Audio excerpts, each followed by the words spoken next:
that the time already? It must be time for Raconteurs News.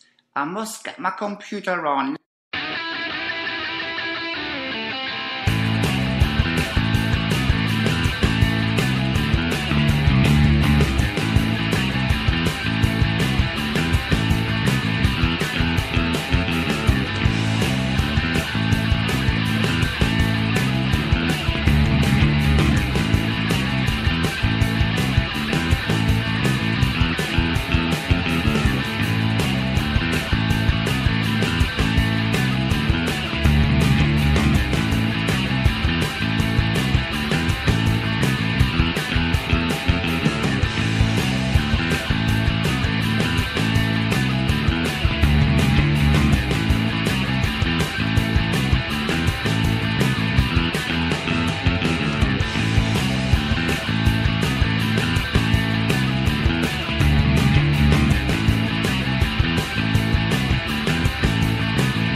Raconteurs News. Good evening and welcome to Raconteurs News, untwisted, unsweetened news on raconteursnews.com. It's Tuesday the 15th of March. My name's Andy Young and I'm joined as always by my co-host Jason Holmes. Good evening, Jason. Good evening, Andy. Good evening, everybody. And we've got a fantastic week lined up for you this week.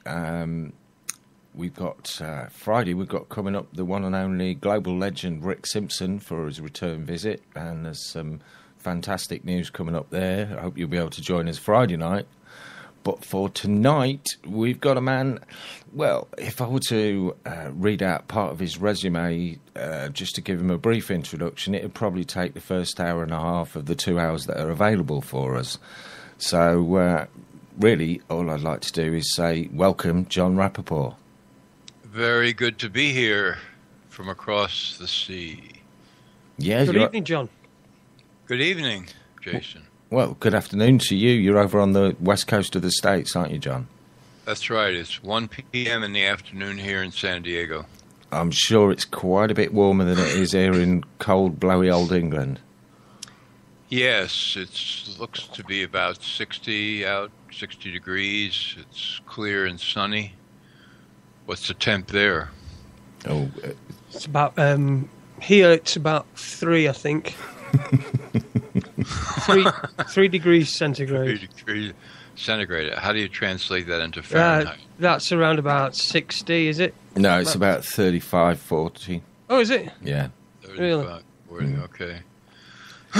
Yeah, big difference. Yeah, good evening. Have you? Let's kick off. I just wondered if you'd seen any of the nonsense that's going on at the moment over here in Europe regarding the ramping up the terror threats, and we've had some more action today. I don't know if you've seen any of that on the news. We've had a bit of a shootout in Belgium. Supposedly the Paris attackers or something to do with them, and they're really ramping it up. Just like we've been saying here on Raconteurs News for the last few weeks, that these next few weeks is when the terrorism is going to be upped and upped. Have you heard anything about that over there? And what's your thoughts if you have? I heard about the shootout in Belgium, and also something about a car bomb in Berlin. Is that right? Yeah, that's right. Yeah, I think somebody was killed. I mean, weren't they? So that's all I've heard today. I didn't get into the stories deeply, but I saw that apparently the officials in Belgium are still, quote, after the Paris attackers. It just goes on and on and on. Yeah, and also I've noticed today that we've had an incident in Northern Ireland involving a prison. It was a prison officer has died. There was a car bomb in his car, but apparently he died of a heart attack, which is a little bit strange. Which sort of drew me attention because we seem to now here in the UK, we seem to be getting more and more. The Irish terrorism seems to be just creeping back into the limelight. That I haven't heard about. Yeah, it's just something that I've noticed. So what's on your radar at the moment? What are you looking into? What's interesting you about world events at the moment?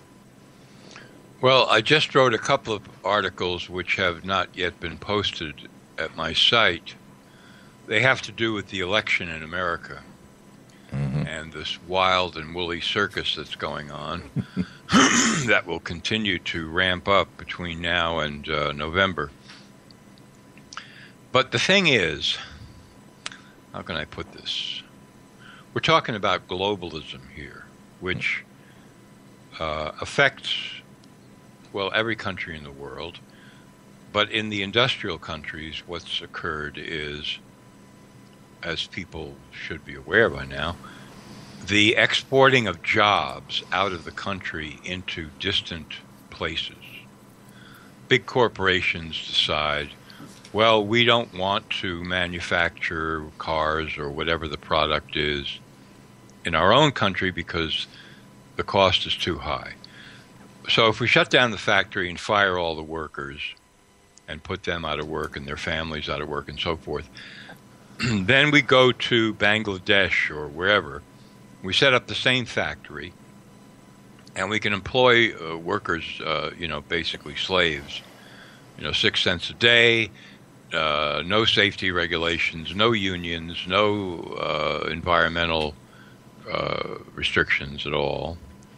And then we take those products and we export them back to the countries that we just left.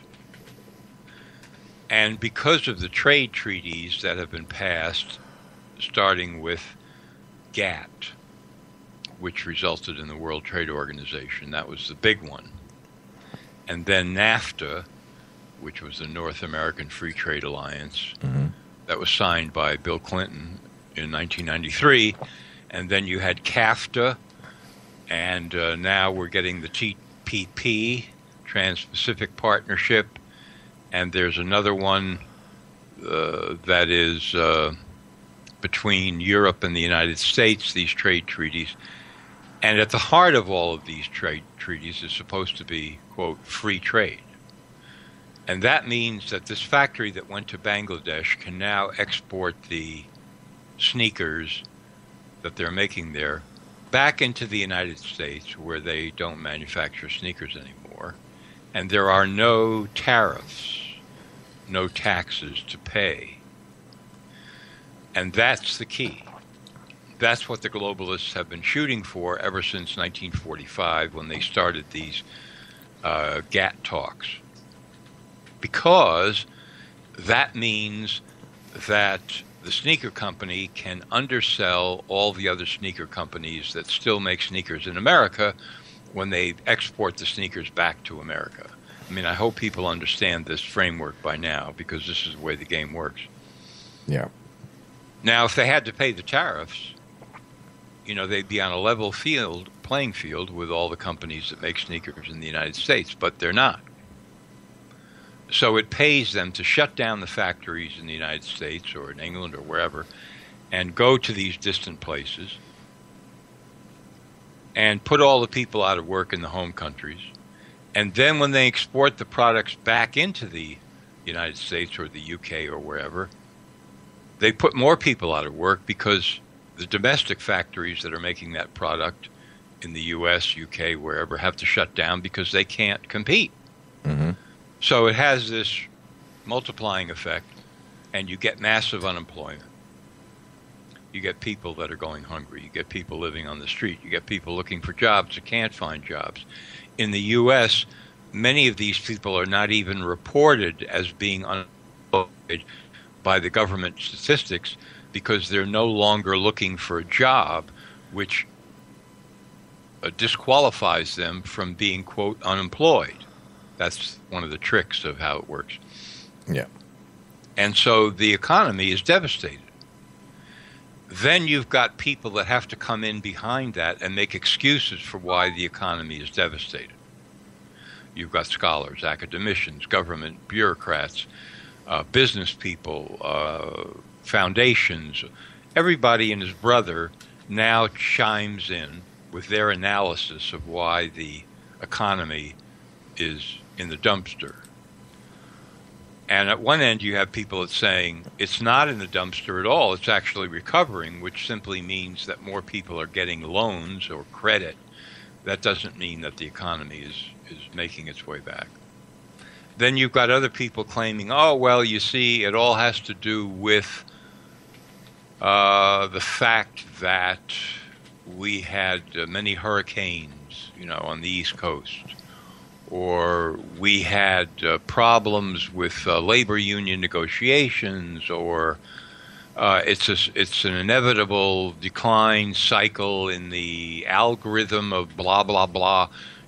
Everybody chimes in to cover up the fact that this is what's happening. And then you've got people, let's say, in American inner cities, where the poverty goes even far below where it was before because of what I'm talking about now. And so excuses have to be made there too. Mm-hmm. The problem in the inner cities is all about racism. Now, that's a giant one in America. See, because of racism, this is why you have inner cities in America. No, that's not true. The problem with inner cities in America, or one of the biggest problems, not the only one, is the fact that all the jobs are gone. But they don't want to say that because then people will say, well, why are the jobs gone, the manufacturing jobs? Well, because all the factories shut down, they moved to Bangladesh and Mexico. They got to cover all this up, right? This is big, big. So now you've got, in the presidential race in the United States, two candidates who are sort of blowing the whistle on this whole thing, right? Bernie Sanders, who's running as a Democratic nominee, and Donald Trump, running as a Republican nominee. Mm-hmm. They're both talking about this in one way or another. And they couldn't be more extreme opposites as far as their ideology is concerned, their style is concerned, their message, the people who, at least it seems to be, the people who are supporting these two candidates couldn't be further apart, et cetera, et cetera, et cetera. And yet, they're both saying pretty much the same thing about globalism and the trade treaties, right? Now, this is really interesting because what the result of all this is called divide and conquer. It's the oldest game in the world, right? So you've got people on the Sanders side and people on the Trump side, and you recently had a rally in Chicago, Trump, where all kinds of people showed up with Bernie Sanders signs. Nobody knows why. Very odd. And they started protesting, and there was violence that erupted inside the hall and out on the street. And the whole thing, turned into a fiasco and had to be broken up, giving the appearance, again, that the Sanders people and the Trump people couldn't be more far apart. And the propaganda is drummed up and drummed up and drummed up to keep them at each other's throats far apart. Why? Because it's called divide and conquer. Just suppose, that, I'm not saying all, but let's say a lot of the Sanders supporters and a lot of the Trump supporters managed somehow to sit down and talk and to discuss what it is that they're trying to get done in America. Pretty soon they'd both be talking about the same thing, globalism, the trade treaties, the destruction of jobs in America, the exporting of jobs, no tariffs, the destruction of their livelihood, their families. And they would look at each other and say, Jesus Christ, we're talking about the same thing here. Why are we trying to kill each other? What's going on? Right? Mm-hmm. Now, the one candidate, leading candidate in America, who's a dyed-in-the-wool globalist, whose husband was president and signed the 1993 NAFTA treaty, another globalist treaty, that put a million Americans out of work and 1 million Mexican farmers out of work, many of whom then had to, look around, and they ended up crossing the border and coming into the U.S., right, as illegal immigrants. That one person is Hillary Clinton. Who stands to benefit the most from this extreme polarization of divide and conquer in the upcoming campaign for presidency? Hillary Clinton. Mm-hmm. She is the one. So it would not surprise me at all if covertly behind the scenes, the violence that was fomented at the Chicago rally was really coming out of Hillary Clinton's camp and not Sanders' camp at all. And that at least some of these Sanders supporters, or so-called Sanders supporters in Chicago, who were stirring up the crowd and the violence and so forth, were not really Sanders people at all. Because Sanders himself has not gone on to any sort of violent rhetoric that would cause this to happen. She stands to gain the most from this whole thing, smearing both Trump and Bernie Sanders. And the bigger operation, covert operation involved here, is to conceal from the people of America and the voters that globalism should be the number one issue in the campaign. But it's not, because it appears to be represented by two candidates, Trump and Sanders, who are polar opposites and couldn't be any more different. So the whole thing is being swept under the rug when it should be the main issue in this presidential campaign. And the globalists, of course, by whom I mean basically David Rockefeller, the Trilateral Commission, the Council on Foreign Relations, Bilderberg, etc., etc. The last thing these people want, the last thing these people want is to put that issue on the table, up front, right out there, front and center, during this political election season. They've got to conceal it, because if it really came out in its full glory, not only in America but many other countries, people would start to wake up and realize, hey, our economy is being destroyed. This is not an accident. This is not just to make profit for corporations that go overseas and pay workers 3 cents an hour. Globalism, Inc. is determined to undermine economies in all countries of the world, especially the industrial economies, because this is one chapter in their playbook of how to take over the planet and make it into basically one giant nation under Globalism, Inc., is to destroy the middle class, make prosperity a thing of the past, put people into a horrendous situation where they can't even think straight because they're out of work, discombobulated, poor, don't know where to turn. Much easier to control that kind of a population than a prosperous population. Very easy to control as well, because you can control different aspects of their lives, like such as what they eat. If people are being given food parcels and food, you can control what they eat. So you just about control every facet of their life. Everything. You're absolutely right. You see, people go on welfare, as they put it in America, or whatever it's called in different countries. They're dependent on the government. Mm-hmm. They're a permanent underclass. Not going to change. That permanent underclass is only going to get bigger as the middle class sink further and further down into the underclass. That underclass expands and expands and expands. You've got relatively few people at the top that are much wealthier. They want to have nothing to do with the underclass at all. You have separate universes, basically. Yep. And as you say, once you've got a population basically in a state of confusion, deprivation, and poverty, you can pretty much do anything you want with them as the government. You can say, well, look, we got a new program for you. You can all have a cell phone. Oh, thank you.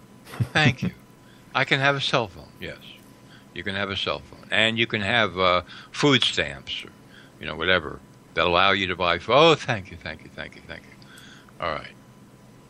And then, when that family is in that position for 10 or 15 years, what do you think the likelihood is that anybody in the family is going to be really energetic and enthusiastic about looking for a job? After a while, it's like, well, this is the way it is. This is the way it is. And you have different levels, of course, of government welfare. It's not all the same. So you have some people who are saying, well, I'm not really dependent on the government, when of course they are, because it's partial support, and then they're also working, and then you've got other people that are not really working except part-time, and then you've got other people that are not working at all, and then you've got other people who haven't been working for 25 years. And also, we've got, I presume you've got the same over there, John. We've got a lot of people here that are working seemingly what would have been good jobs, well able to support the family a few decades ago, but now they're also drawing government benefits to make ends meet. Exactly. So they're on the hook, right? Because their standard of living, like anybody would, you base your standard of living on your total assets and your income, and you're saying, well, this much I earn at work, and here's what I get from the government. Okay, so this is the way I want to live. And then after a few years of that, you suddenly realize, well, gee, if the government took their slice away, I would be up the creek without a paddle here. So, whatever the government wants to do is good with me. So whichever political party appears to be more friendly in terms of handouts, that's my party. It's got to be my party. I don't want to hear anything about ideas, ideals, principles, any of that kind of nonsense, because my life doesn't work that way. I'm down to the nub on surviving. That's where I am. And there are more and more people like this, right? So this may not be what you would call a very sexy conspiracy, but it's one of the biggest on the planet, is to reduce all economies on the planet down to a lower and lower level, at which point national identity begins to disappear, traditions, customs. Yeah, people don't have time for them, do they? People don't have time and money for them as well, because traditional things go out of the window when you're having to work 7 days a week to make ends meet. Yeah, exactly. Art, whoever heard of that? Don't have time, don't have money, tradition, customs that are represented by art. Forget it. I don't have time for any of that. Just turn on television and watch a quiz show. So now you've got a kind of population that doesn't have really any national character left at all. Poverty-stricken, no national character. Oh boy, the globalists say, this is exactly what we want.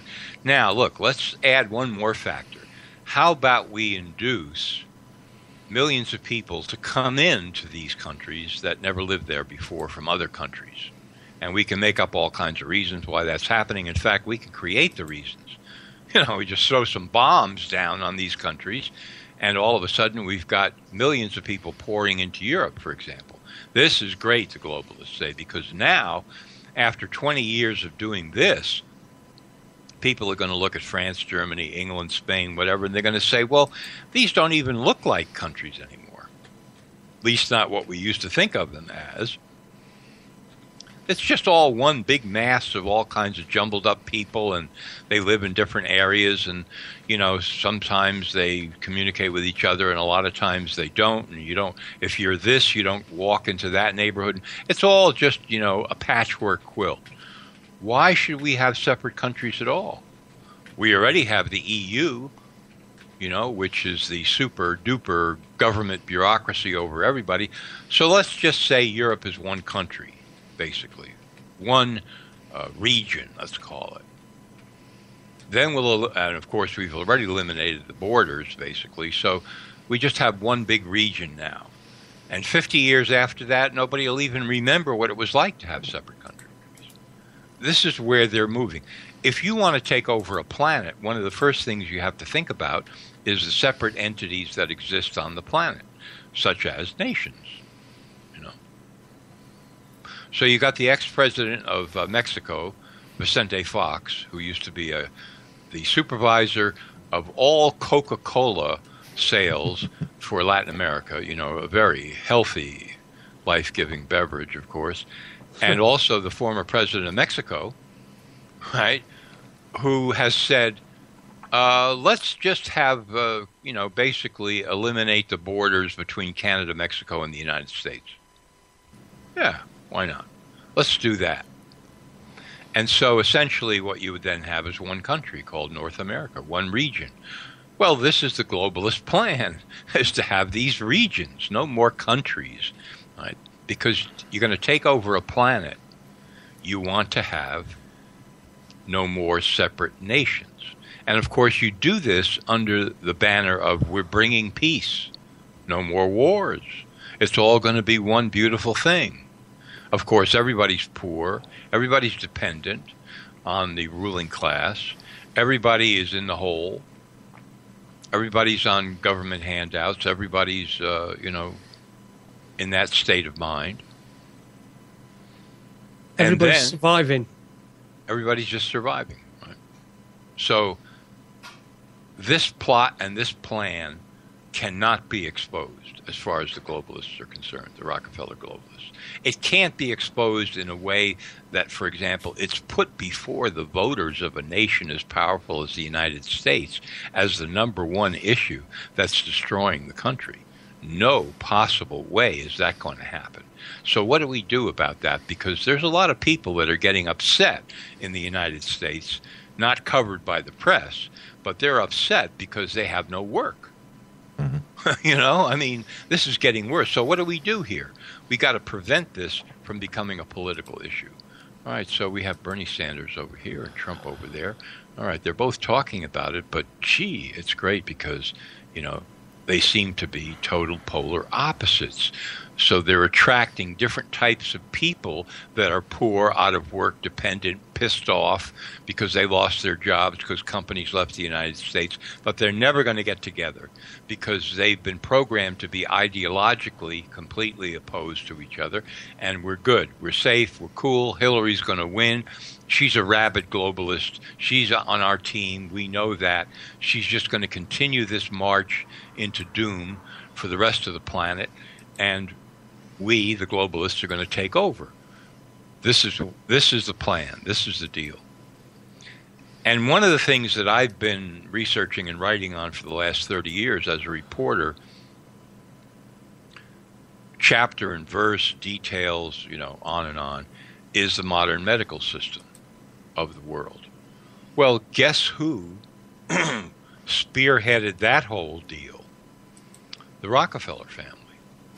Way back in the early 20th century, when they ushered in, quote, modern medicine, meaning eventually pharmaceutical-based medicine, and they began to enact a system that is now spread all over the planet of certain kinds of medical schools that teach only certain kinds of things, that program young doctors to be certain kinds of doctors, that are pharmaceutical-based, etc., etc., etc. So that research of mine really started in 1987 in a serious way. And in the year 2000, a study was published in the Journal of the American Medical Association, which is one of the most prestigious mainstream medical journals in the world. The author was Dr. Barbara Starfield, who was a public health expert, revered expert at the Johns Hopkins School of Public Health in the U.S., also another, giant mainstream institution. And her review was called, Is U.S. Health Really the Best in the World? And she concluded that every year in the U.S. the medical system kills 225,000 people. Every decade that would be 2.25 million people. killed directly by the U.S. medical system. Now, what you're looking at here is death, for example, by extremely toxic medical drugs, and of course mistreatment in hospitals and so on. And then her study did not even really involve vaccines at all, which is a whole other issue of toxicity. So what you have now is a medical system spread all over the world where from cradle to grave, people are enlisted in the system. It's a system of diagnosis and treatment, and more diagnosis and more treatment from cradle to grave. In fact, it's in utero to grave.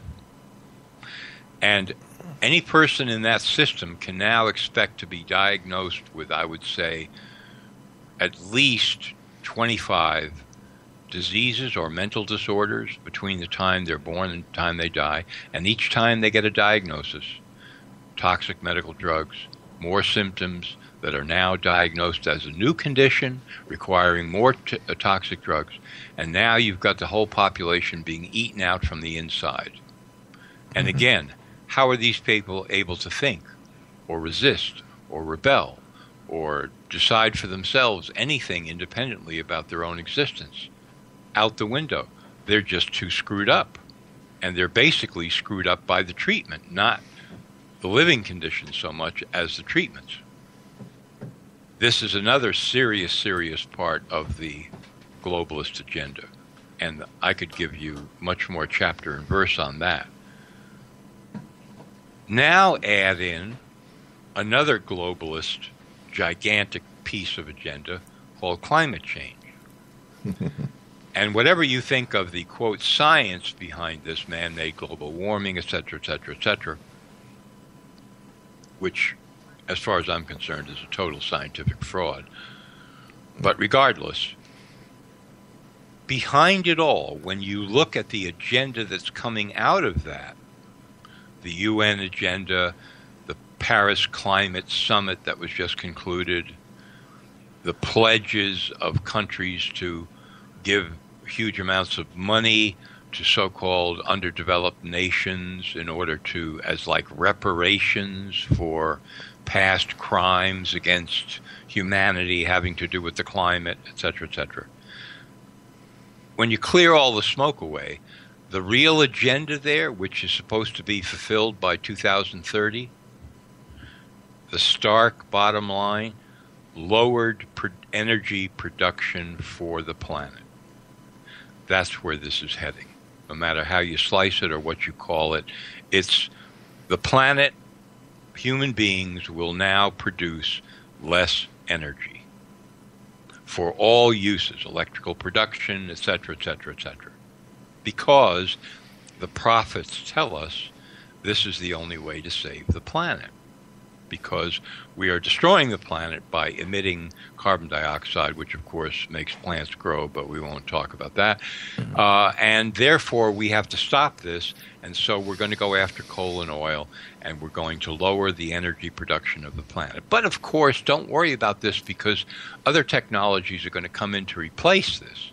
But when you look at the other technologies like solar and wind power and so forth, what you discover pretty quickly is that they cannot possibly, under the current state of the art, replace more than a tiny fraction of what will be taken away by lowering production of energy by traditional means. No possible way.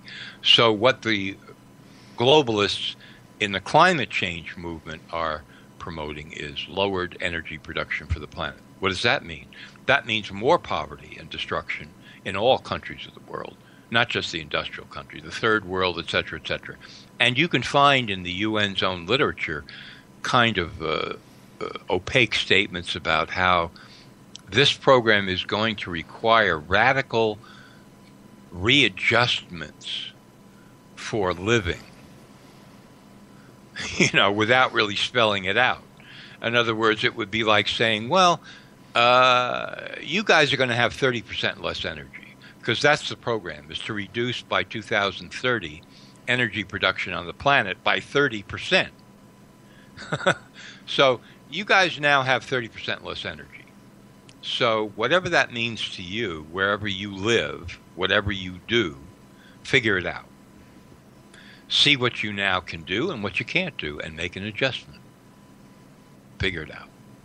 Everybody, all of you 9 billion people, figure it out.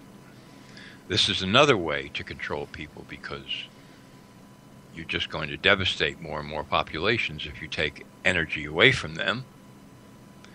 So you put all these things together and you see what the globalist agenda is really all about and how it has to be concealed from the people. And so far, if you look in the press 15, 20 years ago and now, if you could do a search and say mainstream press, 20 years ago, how often was the word globalism written or spoken in the mainstream press versus today? You would find that now it's almost never mentioned relative to the way it was once mentioned. That word is now out. Mm-hmm. It's like the order came down to the reporters and the editors. Don't use that word anymore. We don't want to use that word. This is gigantic, man.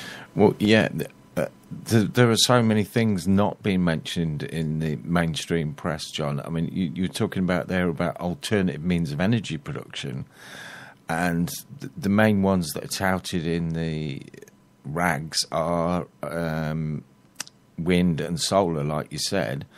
But in reality, there are so many different alternative sources of energy, but they are mainly suppressed by the scientific community and the mainstream media, aren't they? Yeah, that's another thing. Okay.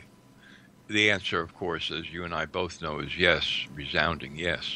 Because if these other technologies caught on, if they were promoted, funded, marketed, etc., mm-hmm. doesn't have to be a hand-me-down from the government. You just set some companies loose, and you've got a whole energy revolution that's going to make living conditions on the planet far better for everybody. Pollution, I mean real pollution. I'm not talking about carbon dioxide. I'm talking about, the crap that comes out into the environment. Mm-hmm. That's going to be far less. It's much cheaper, these other technologies, and easier to implement everywhere in the world. Now you've got abundance of energy. You've got rising prosperity among populations. You've got a much more free market than before, not a closed market that's run by relatively few mega corporations and governments. You've got self-sufficiency at a level that it's never existed before. And I'll give you one example. And this one, it's not esoteric. It's so friggin' simple. Water turbines. Turbines in water. And maybe the ideal example in America is a place in the state of Maine, the northeastern tip of the continent, called Passamaquoddy. It's a place on the coast of Maine where you've got a tremendous difference between high tide and low tide. It's like an inlet, right? Mm-hmm. And a project started, I'm going to say 80, 85 years ago, to put turbines in the ocean right there so that the difference between the high and low tide would turn the turbine, thus producing electricity. Because, that's what all these energies are about, like nuclear. I mean, what is nuclear power plant all about? Producing steam. Yeah. That's it. Mm-hmm. Steam to turn a turbine to produce electricity. Okay, so here's water. Now, people wanted to get this project off the ground in Passamaquoddy, and by the 1950s, one man in the U.S. who was particularly interested in this project was named John F. Kennedy. He was a senator from Massachusetts. And he was very interested in the potential, not only at Passamaquoddy, but elsewhere. If you can do it there, you can do it in many places around the continental U.S., in the ocean, and anywhere in the world for that matter. So he began making inquiries. And when he was elected president, he ordered a report to be sent to him about Passamaquoddy. What is happening? Well, what was happening was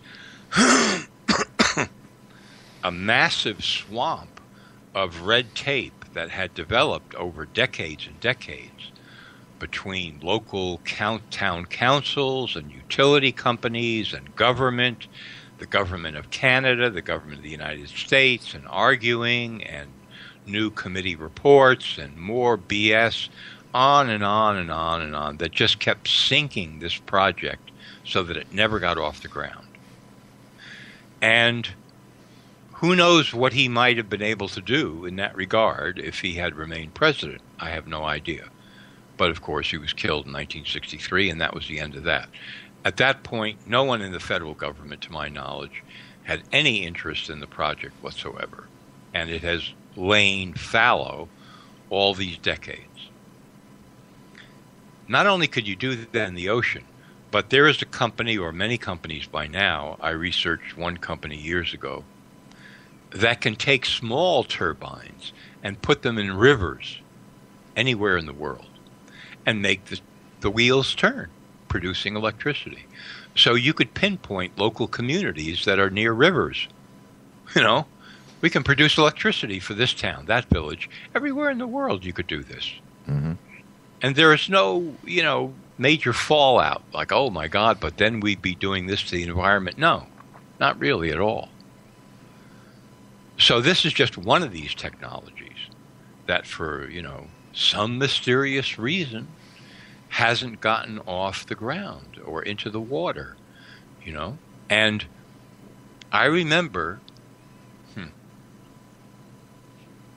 years ago, I was running for a seat in the U.S. Congress out of L.A., Los Angeles. Mm-hmm. And I stumbled onto this whole thing with, alternative energy turbines and whatever. And I called up in San Francisco an office of the Environmental Protection Agency, which is sort of the U.S. version of, it's a bureau. How can we screw up things any worse than we are in every respect? And I laid this out for somebody on the phone. And I said, are you guys interested in this? Because I can give you a report on it. And he said to me, we're not in that business. We're in the business of regulating things. We're not interested in any innovations. I said, well, even if there are energy innovations that can affect the environment and clean up the environment and do fantastic things, you're not in? No, we're not interested in that. And I said, well, who would I talk to then in the government? He said, I don't know. He said, I can't think of any agency you could talk to. Well, that's great. So in other words, I'm shut out completely. Nobody in government is interested. But if I were some schmuck from the nuclear power industry and I wanted to talk about building a new reactor in the middle of Los Angeles, that could destroy, Southern California when there's a leak, hey, I'd be in that guy's office. We'd be having lunch. We'd be chatting about this or that. He'd be telling me people I could talk to. I'd be telling him people that I know. We'd be chummy and chummy and chummy and chummier. You bet your ass we would. Suddenly, they would be very interested, yes. Let me refer you to one of my friends from the nuclear, energy commission, the Atomic Energy Commission you could talk to, and so on and so forth. And yeah, sure. Buddy, buddy, buddy, buddy, buddy. So you hit the nail right on the head. And there are other technologies, of course, that have been suppressed because they would revolutionize the planet. Middle East oil, who cares? You boys want to play around with each other and keep killing each other? You know, we'd like to sit down at the peace table if you want to talk, but apparently you can figure out endless numbers of excuses to screw that up. And it's all going back to oil, isn't it, really? So look, unfortunately for you, we've got 6 new technologies that are going to, make the need for oil irrelevant in the next 15 years. Just wanted to let you know, okay? So all this stuff about, trillionaires and playboys and, sex trafficking and whatever it is that you guys do over there to suddenly blow yourself up into potentates that, who think you can run half the world, it's all coming to an end soon because we don't need what you've got under the sand anymore. Just want to make sure you know. This is a reality that could happen. Mm-hmm. This could happen if people just decided, to take the lid off the monopoly and to put some of these dudes in jail who are suppressing real technology in the energy field, and we would have a different planet tomorrow. But it is really difficult because, as you say, we're under attack individually, on a physical basis, mentally. We're completely under attack constantly. We're having to sort of keep on the hamster wheel, make sure that we can put food on the table and do that sort of thing. So while ever we're distracted like that, I mean, it is quite a pretty big lot of layers of onion that you need to tear off. So you can. It's understandable that there are many people that just try to just mingle and blend. Oh yeah, failure is always understandable. You can always say, okay, so how many reasons do you want for, the whole idea of a better world to fail? You want 20, 50, 100, 1,000? I could write them down for you. I mean, that's a given, is the way I look at it. For the 3 of us and for a whole lot of other people, sure, that's a given. But somehow we get outside that space to the degree that we can try to bring the truth to people as to what's happening to them and wake more people up, which, by the way, to me is happening at a very rapid clip. I mean, I can just tell you from my own experience over the last 15 years, ever since I decided to stop being a reporter working for newspapers and magazines, that my operation, so to speak, has done nothing but, the trend has been to expand and expand and expand. Because if you dedicate yourself to the work that you're doing and you believe in it and you give it your all, magic happens. Magic will happen. And by magic, I mean that people will wake up. People will respond. Now that we have this thing called the internet, which means instant communication, people will respond. I mean, just on a personal note,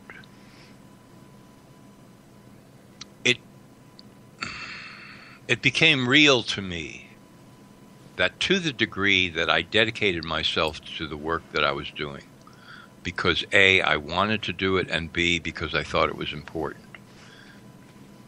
the depth of my commitment to it, to do the work as well as I possibly could, brought about results that I could have never imagined. And this is not just a sort of one flash of insight. This is progressive insights over the last 15 years. What happens if I really write what's on my mind? What happens if I really do that? And not just do it, but do it as well as I can and give it my all and shove in all my chips on the bet. and don't hold back anything. And then you do that, right? And then you go, wow, something actually happened. Something came back to me, something good. So now that I've done that, I can now see that there's even more that I really want to say and write and speak and so forth that I haven't gotten to yet. Well, I don't know how popular that'll be. And screw it, I'm going to do it anyway. So you do that, as well as you can with as much commitment and energy as possible, and then other things come back to you that you never could have predicted, and so on and so forth. It's a process, and it keeps on going. And I see that with other people as well, who have turned into research investigators, reporters, writers, broadcasters, basically on the internet, who have suddenly, the first discovery is, I can do this. I don't have to talk to editors. I don't have to be, paid by some employer who's looking over my shoulder. I don't have to do all that stuff. I can just go on the air, or I can just write and post. Boom, boom, boom, boom, boom, boom. Mm-hmm. That was when was that? The year 2000. That was my revelation. I don't have to talk to editors anymore. I don't have to pitch stories and have them go, yeah, maybe we're interested in, okay, all right, write up the piece, okay, write up the piece, okay, all right, we're going to be publishing that in a couple of months, and we'll pay you then, or we'll pay you now, or whatever, this, that,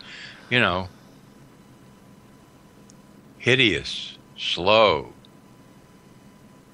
This is like, I write the thing, and 3 seconds later, it's potentially all over the world. Mm. Wow. So there are some pluses here going on, too. Yeah, well, for somebody with a voice, the internet certainly is a mighty tool, and it seems to be a bit of a double-edged sword, though, because most people that are on the internet are usually on things where they're not going to get to hear, different people and different people's opinions. They're stuck on Facebook. It's the zombie. I think Lee was talking about it last night. We've got a bit of a zombie problem. Facebook, porn, and gambling, right? It's like, what else is there? A friend of mine who used to work for a paper in L.A. about 15 years ago, we were talking about the internet, this back and forth, and she said, oh, so it's all going to be porn and gambling then, right? And I said, yeah, it looks that way. That's the way it's going, right? Yeah, absolutely. And Facebook, right? Which is probably, for people that rely on it, the most mindless thing I've ever seen in my life, Who would have thought 30 years ago there would be a thing called Facebook, and the guy that ran it would be a billionaire, right? You couldn't even describe, if you described it to people 30 years ago, they would put you in an institution. Mm. What? So, yeah, we have a bit show everybody a picture of your dinner. Right. Well, and also, I've noticed, John, there's an awful lot of people on Facebook telling people to throw away their television sets, and they spend 18 hours a day on Facebook. That's got to be... I can't even imagine doing that. How debilitating that would be. Mm. Whew, baby. Talk about addictions, right? Talk about addictions. But I think it's vital in the transhumanist agenda as well, because it's getting people to play their lives out online. So it's a virtual life, because people whose life you see on Facebook, that's not what their life's really like. You're just getting highlights, aren't you? You're not going to, don't post. Well, some people do post utter inane rubbish, but most people, it's just the highlights, and it's sort of it's like a contest. Again, it's pitting people against each other. Yeah, who like me more than they like somebody else, or who looks like they're having the best life, or who's the happiest, or whatever it is. Yeah, I agree with you, sure. And it is part of the transhumanist agenda, which we can definitely get into, because, based on what I was saying earlier about globalism, you then come to the point where you can say, well, yeah, I get this whole thing, but on the other hand, what about, say, automation? If you can put together a factory where you don't have humans at all, then you don't have to worry about people committing suicide because they're working like slaves. You don't have to worry about investigations. You don't have to worry about unions. I mean, is there going to be a robot union? I don't think so. I am a robot, and I represent the robot workers of the auto assembly plants of Malaysia or whatever it is. I don't see that happening. No, automation. And then behind that, which is part of the transhumanist agenda, is love your robot. Because the one thing that they don't want is suddenly people rushing into a factory covered by 1,000 cell phones videoing the whole thing and smashing all the robots on the assembly line because the robots put them out of work. That's not a good look for the globalists, right? So part of the transhumanist movement is to get people to really love machines and love their machines and love their robots, right? And now we're getting into, how they're doing this and what the future is going to look like. Because you've got a guy like Ray Kurzweil, for example, who's a very brilliant guy, works now for Google as their director of technology, which ought to, throw a scare into a lot of people right there. And so he's talking about this high-flying theory of his where human brains are going to be hooked up to supercomputers. That's the ultimate that's going to be happening in about 20 years from now. And then what's going to suddenly you're going to be much, much smarter, more capable, with more talent than you ever imagined in your life, because you're going to have access somehow to all of this knowledge, information, and guidance from the super duper duper duper computer in the sky. This is like God is a machine, and he's going to bestow his grace on you. And there are enormous numbers of tech heads who are coming to the altar of that religion and believe it's true. They have such faith in computers and what computers have done for them, right? Because after all, they are the nerds of the world who were the social underclass, shall we say, that nobody liked and nobody paid attention to. And suddenly they're driving Ferraris and Lamborghinis and making $3 million a year up in California because they're very smart and they can do stuff with computers. So they're not going to desert what gave them their lives. In fact, they're going to look at that as a kind of a miracle, which is a religion. And that's the religion of transhumanism is, humans are very limited physically. The brain is limited. What we really need is to hook up flesh to machine. Look at all the movies that play that out. Flesh, machine. Flesh against the machine. Flesh with machine. Heroes that are part machine. Machines that are part human, machines that act human, humans that act like machines. Let's scramble eggs all this stuff together so that people begin to think of the future as being, a conjunction of machine and human. So there isn't any difference. And we don't talk about human anymore. We talk about transhuman, beyond human. that's where we're going, you see. And every human is going to have the ability to transcend himself and become more. And it's wonderful. And just wait, it's coming right up on the horizon and so forth. Meanwhile, they have no friggin' clue of how to download information from a computer into the brain and make it useful so that you can actually do something with it or even be aware of what the data are. They can put a signal in somebody's brain and make them go to sleep or become more hyperactive or take a destructive path of action. But we're now talking about something that's light years more sophisticated than that.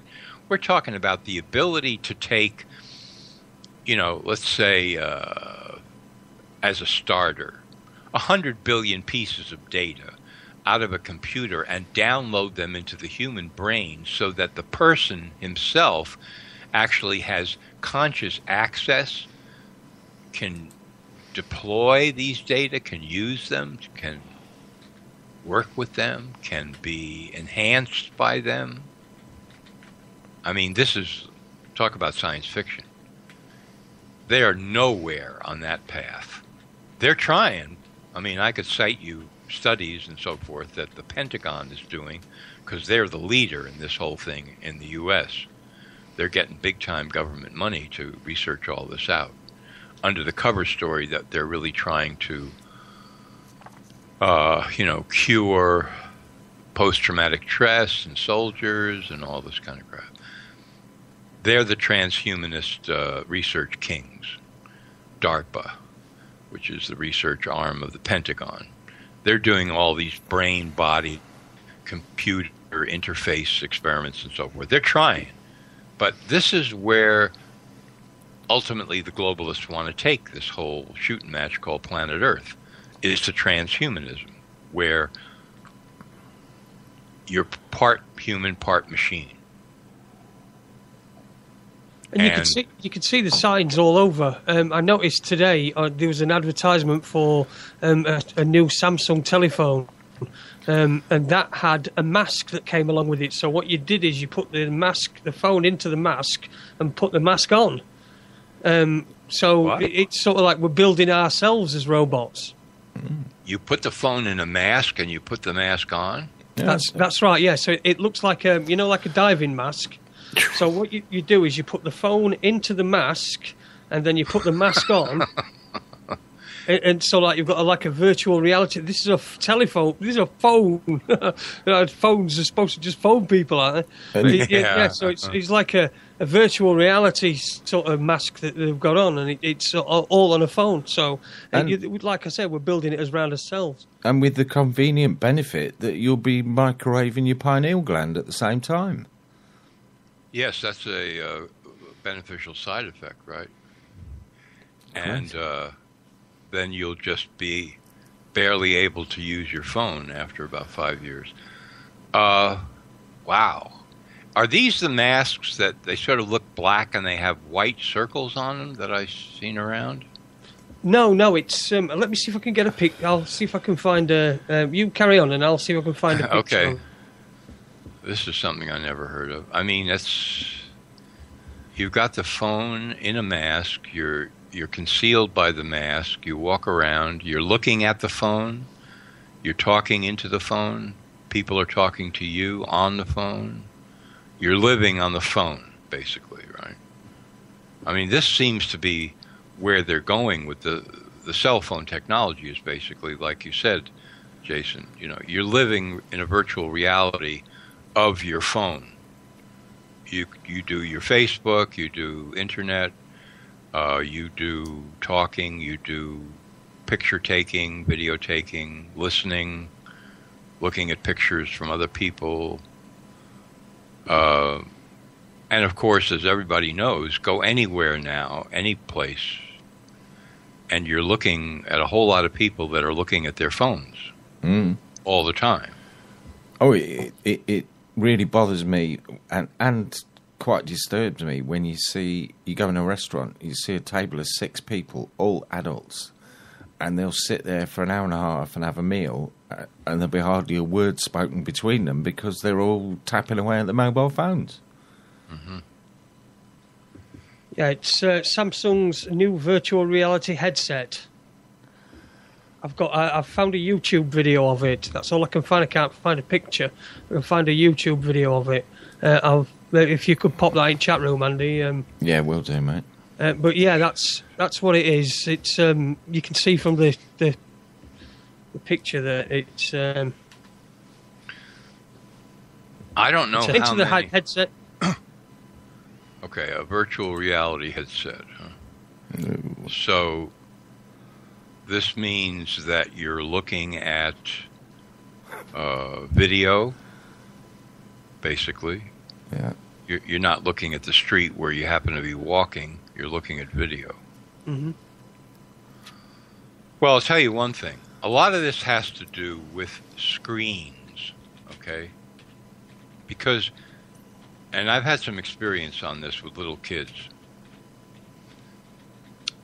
Bring a kid into a room that he's never been in before, in a house that he's never been in, right? And it's a regular room with regular furniture and regular stuff. And then there is a screen, okay? A laptop screen, a cell phone screen, a television screen, and it's turned on, okay? Where's that kid going to go? He's going to the screen, right? Doesn't matter what's on it. It's something to do with the light in the screen. It's hypnotic, right? It's like the attraction of the moth to a light bulb outside your house on a porch. Mm-hmm. You see the screen.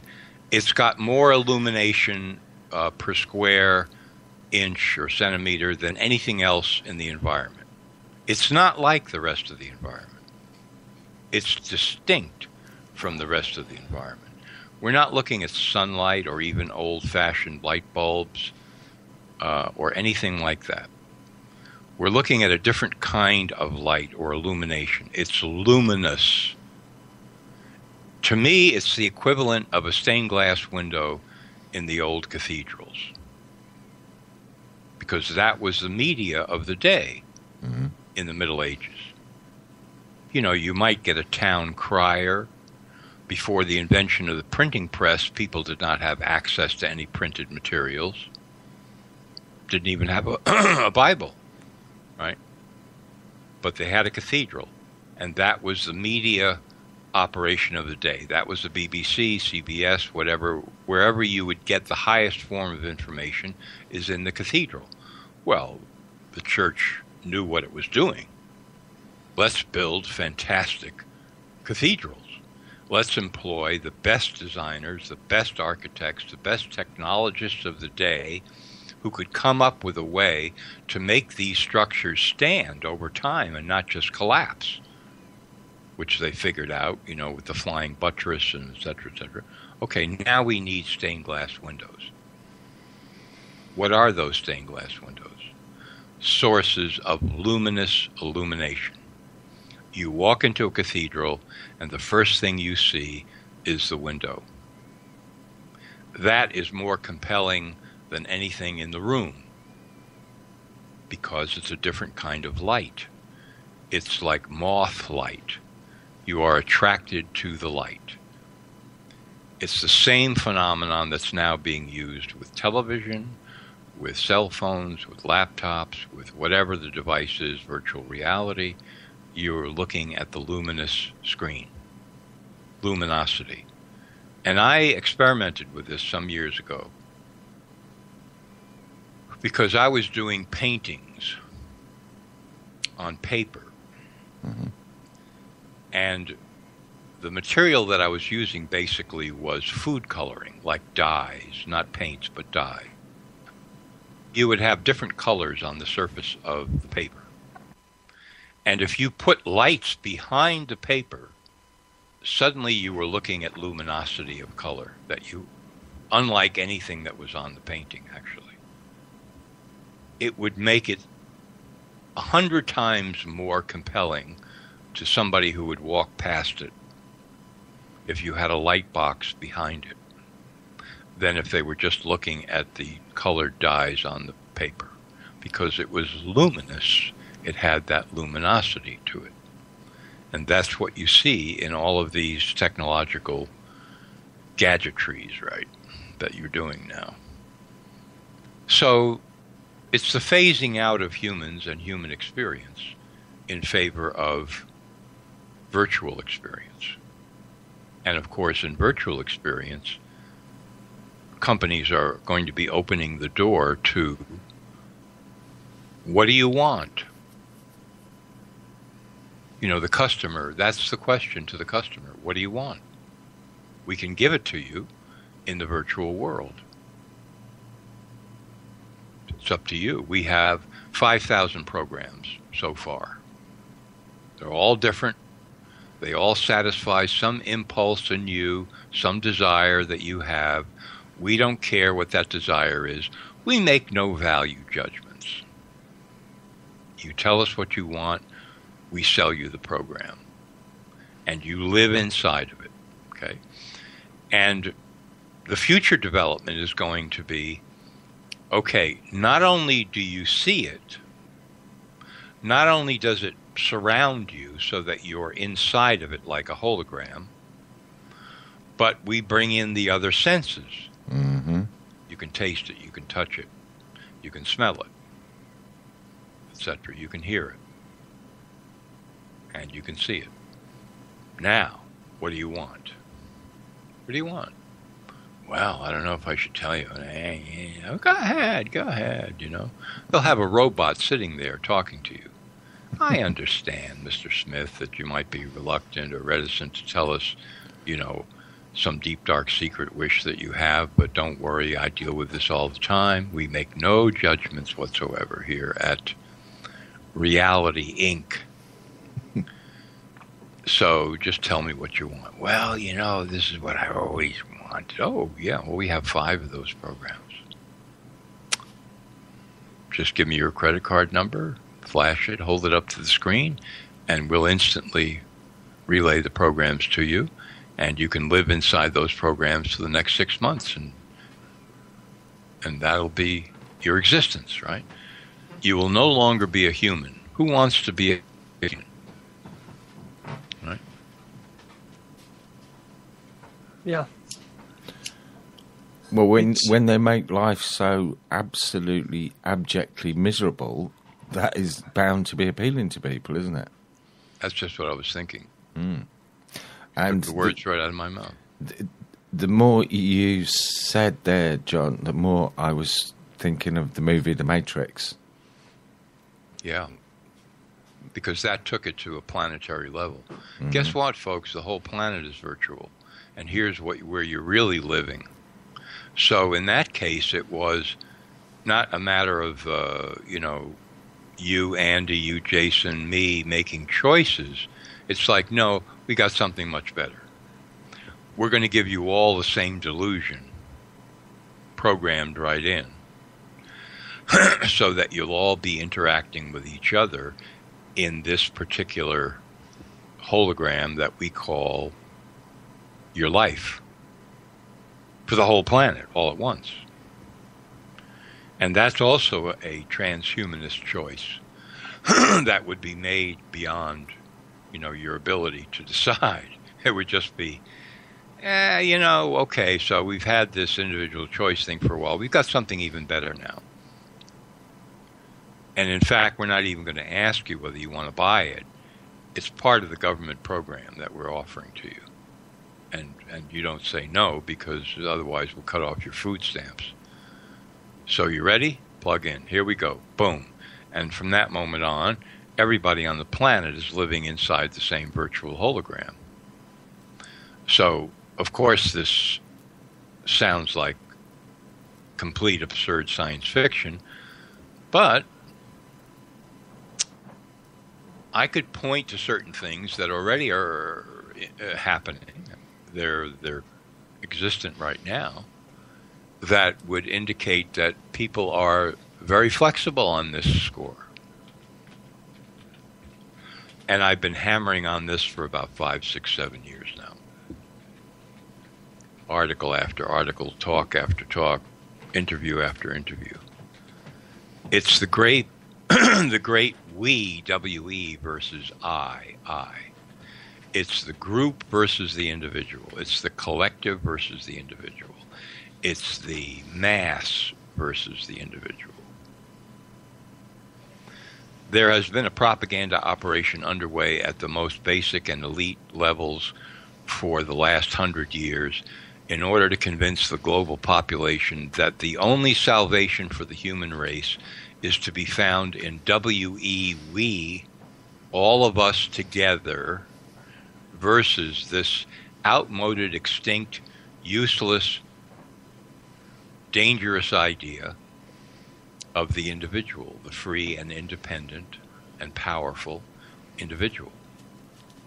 Everything under the sun that's possible, propaganda-wise, to throw at the individual, to demean the individual, to make him appear as an outsider, a criminal, etc., etc., etc., to convince him that he has no power, no creative power, no ability to change anything, except by belonging to a group, by becoming part of a group, and that group is part of a bigger group, and that group is still part of a larger group called the nation, the collective, the big group, right?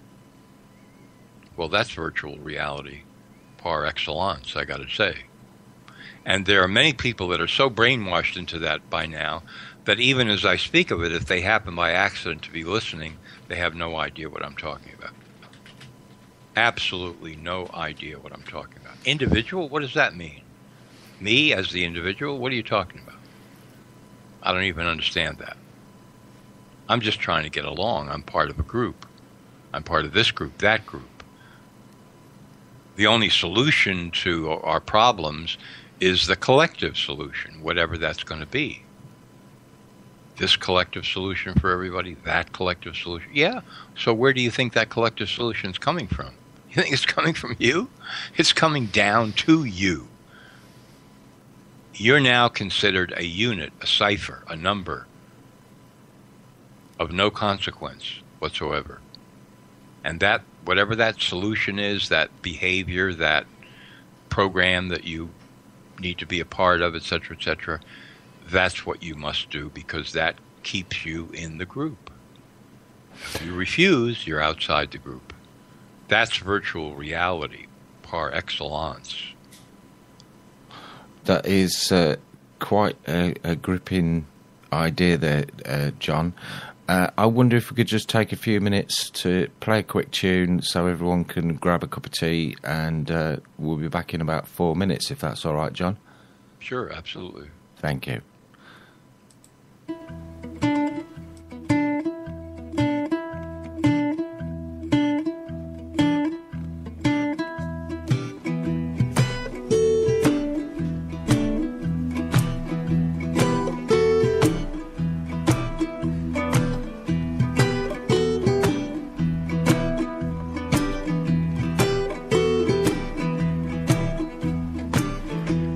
The scene of the crime, they're working overtime.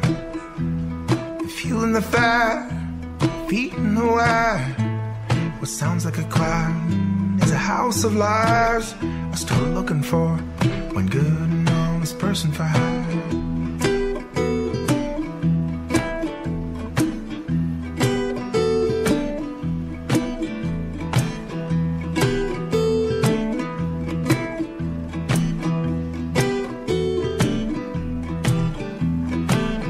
Down by the riverside, no one's do or die.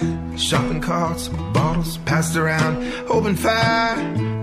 Further up the Nile lives the king of denial. They start the trial.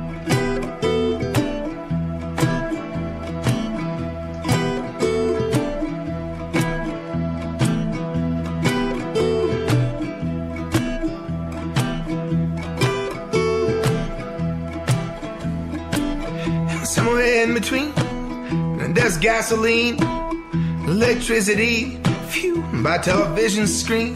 Closets full of pockets attached to every string, attached to hearts that are struggling to sing. Time is everything, it's the only thing. What the harvest brings, the joy we sing. So tell me who rocked the boat, who stand up. Yeah, who will rock the boat? Who will rock the boat? Who will rock the boat? No, who will rock the boat? Who will rock the boat? Who will rock the boat?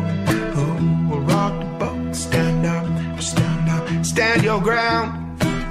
Don't back down, don't crave, or no crowd. No false story, no glory, no more children going hungry, no more begging on your knees, no more please, please, please, no walls, no war, no more settling the score, no more rich man favors, never favoring the poor. All the people take the street, bring the rhythm, bring the beat, electrified, intensified, testified and true, try to. You want the sunshine, here come the sunshine. Oh, you want the sunshine, yeah, here come the sunshine. Coca-Cola, dirty, your days are getting harder. They came for the fuel, now they come for the water.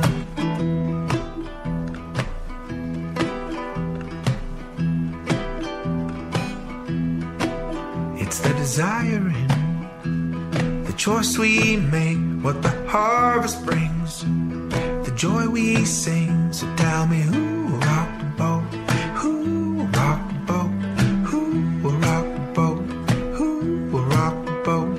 Who will rock the boat? Who will rock the boat? Who will rock the boat? Stand up, stand up.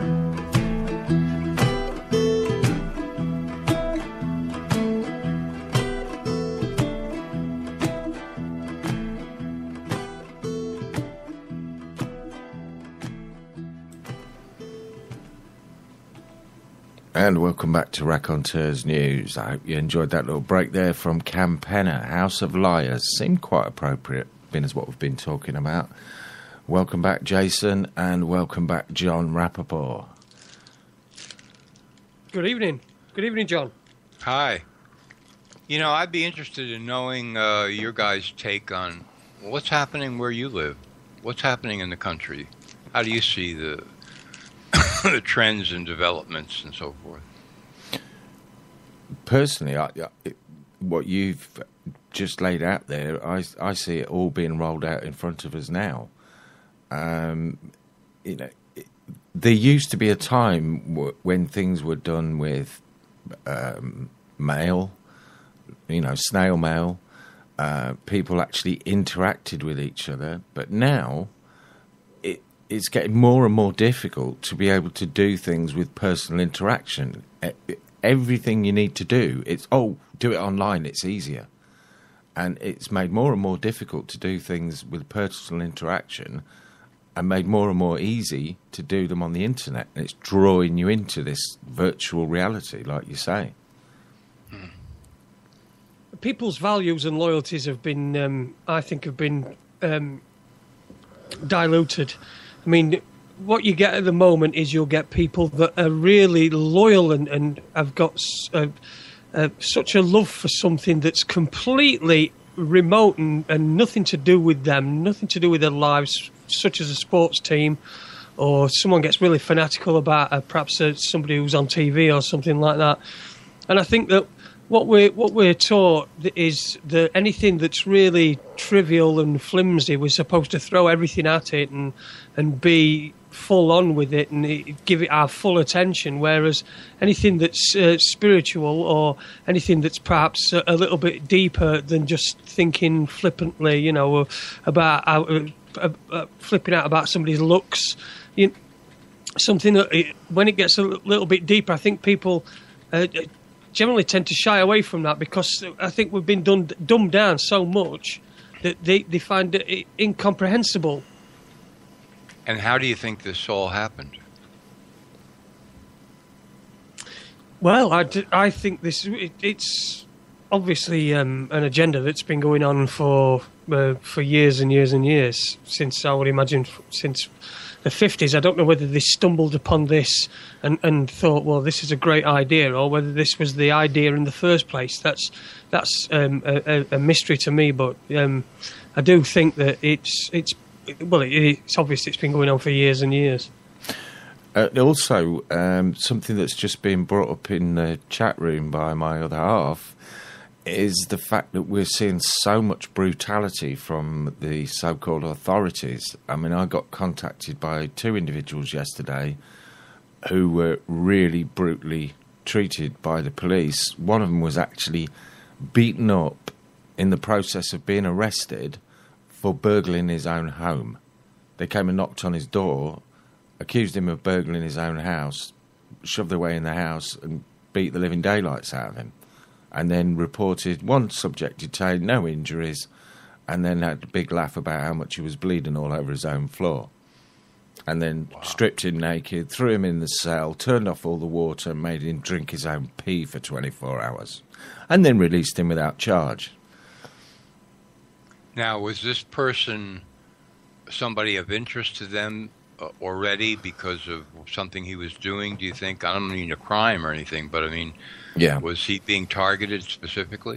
Yeah, he's been abused himself a great deal, and he's trying to stand up and prevent that happening to others. And he's got the goods on an awful lot of people, and they're trying very hard to close him down. I see. Yeah. Yeah, it's brutality, and it's, again, what sort of mentality do you have to be one of those individual coppers? You know, what sort of mentality do you have when that's your job, is to suppress other people and to abuse them? What sort of mentality are we putting into these positions? So do you think that the whole population these days is pretty much just cowering inside their houses and plugging into, whatever virtual reality, such as it is, that they have, and trying to ignore everything around them? Or are there people that are waking up and trying to do something about it? Or... Oh, there's people waking up and doing things about it. I mean, we speak to people every week, don't we? Who are doing things about it. I mean, you've got homeless groups popping up everywhere. People going out and helping homeless people in local towns. We've got people handing out blankets, haven't we? We've got campaign groups. We're off to a meeting in Leeds on the 26th of March. A real change Leeds, that is. It's in the Trinity nightclub in Pudsey. So people are meeting up, people are gathering, there is an awakening, there are people that are coming together and now realising that you've got to make more contact, you've got to make contact other than online, and people meeting in person, and it really gives a lot of energy, and it empowers people, and it gives people confidence. Yeah, we've even got Toddy from Real Change Leeds joined us in the chat room tonight. Welcome, Toddy. It's great to have you on board at RN. Glad to have you listening, mate. Look forward to seeing you on the 26th. Well, I presume that the UK medical system is pretty much like the United States, at least in terms of what it delivers to people. Yeah, I think it's pretty much controlled by the Rockefellers, the same as yours. Yes. The same multinational corporations that are running it all, the same ones that are suppressing the marvellous, incredible healing qualities of the hemp plant. We're not allowed to use this plant, which has been used to cure all manner of things for 5,000 years at least. But no, they'll put you in jail for that. So it's not legal under any conditions anywhere in the UK? No, one or two police forces are saying they turned a blind eye to people growing a couple of plants for their own use, but that's really a whim of the police rather than any hard and fast rule. It is the blanket illegal here, yeah. I think it's as well. It's all part of the cuts, because the police forces over here are getting cut viciously, just like all the services. I mean, taxes are rising, obviously, but all the services are getting cut. So I think that that's perhaps again, it's down to resources rather than them actually softening up on their stance on marijuana. Right. Yeah, that's already happened in the U.S. as well. Although there are a few states now that have legalized marijuana in the United States. Colorado, for example. Well, one giant trend, excuse me, in the United States is the expansion of psychiatric diagnoses. Oh, yeah. Okay? Because now everybody's got some kind of mental disorder that's being diagnosed. And it starts from, tiny children.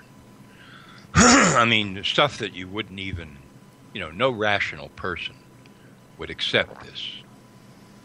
That you're going to diagnose a 4-year-old child with clinical depression, and you're going to prescribe a very powerful drug to treat a 4-year-old child.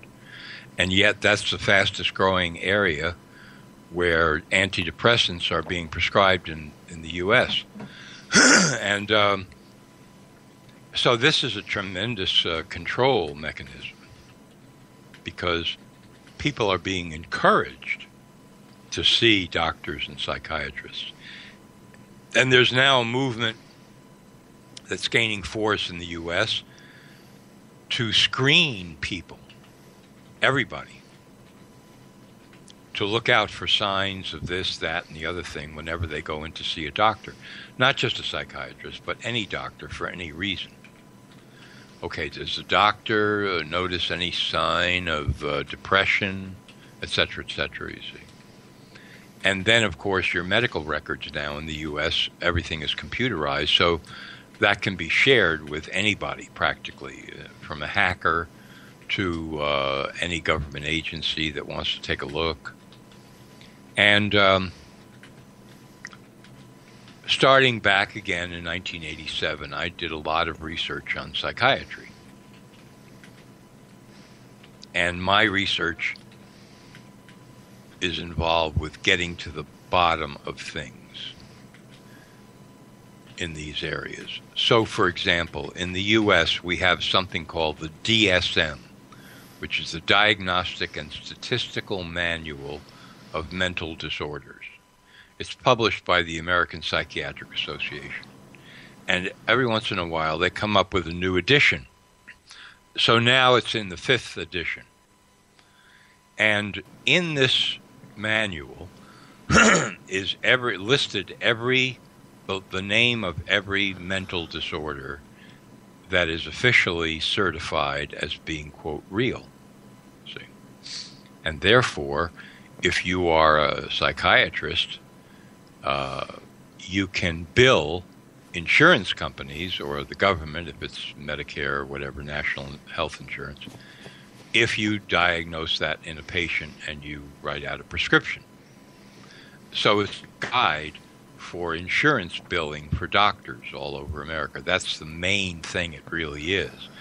But it also stands as a scientific Bible of these mental disorders. And there are now listed roughly 300 of them. Distinct, different names, different labels. Oppositional defiance disorder. That's a beauty, right? Attention deficit hyperactivity disorder, clinical depression, bipolar, this, that, schizophrenia, but many, many others. 300 of them, okay? Now, aside from the fact that this is a bonanza for the drug companies because they develop drugs to prescribe for each one of these, and they're all toxic drugs. They all have toxic effects. Aside from that, I delved into the question of, well, how do these authors of the DSM come to the conclusion that a particular mental disorder actually exists? So let's take oppositional defiance disorder as an example. And you discover as you read through the definition of how to diagnose that if you're a psychiatrist, that there is no test. There's no blood test, there's no saliva test, there's no hair test, there's no brain scan, there's no genetic test, no kind of test to diagnose it. And then, if you read through all 300 disorders, you find there is no test to diagnose any of them. Okay? No test. What happens instead is appointed committees of psychiatrists get together and they sit down and they sort through menus of human behaviors, little clusters of, oh, he's doing this plus that plus, and they come up with these recipes based on behavior to concoct a label and claim that it is a mental disorder, by which they mean that there is some malfunction of the brain, and yet there is no test for any mental disorder, never has been and isn't now. So where this is going, John, is that they're pretty much labelling every human emotion as psychiatric disorder. Yes, they're on that path to doing that. For example, a family member dies, and so naturally everybody's in grief. Mm-hmm. Well, they can now diagnose grief as a mental disorder. They have a few, conditions, has to exist for this long, whatever, but, it could be a brief period of a month. A month, okay, well, all right, so you now have a grief disorder, or we're going to say that you have clinical depression or whatever. So they are invading the entire, talk about virtual reality. I mean, this is primo territory of virtual reality.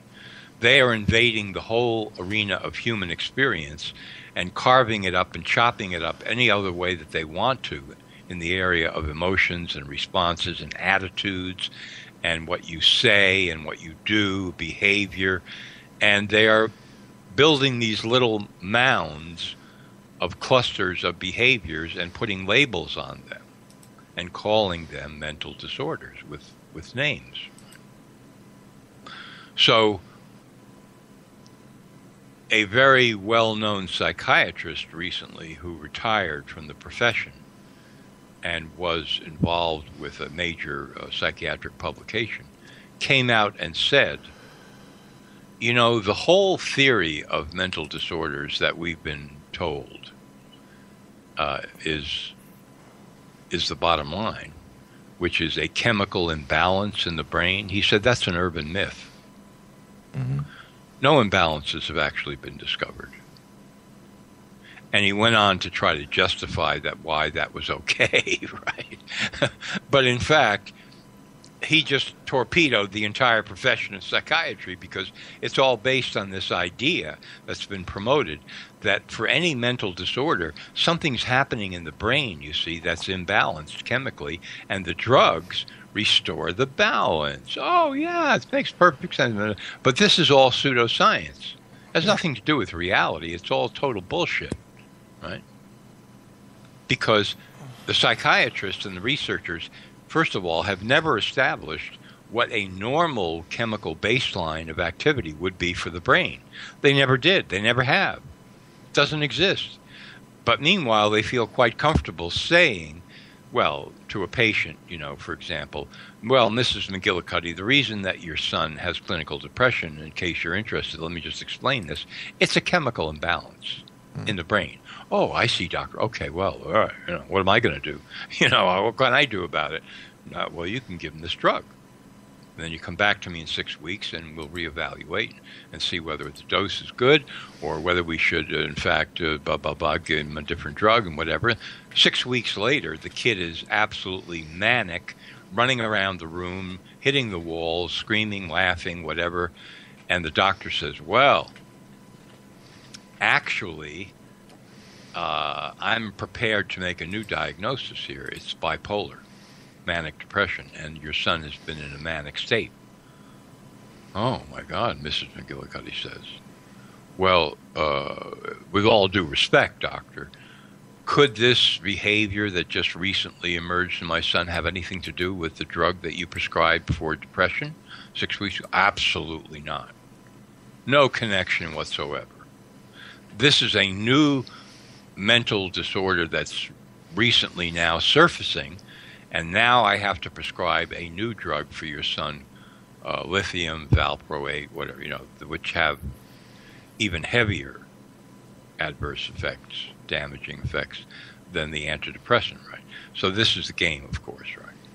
But meanwhile, over the whole range of society, people get used to this idea that people have these mental disorders.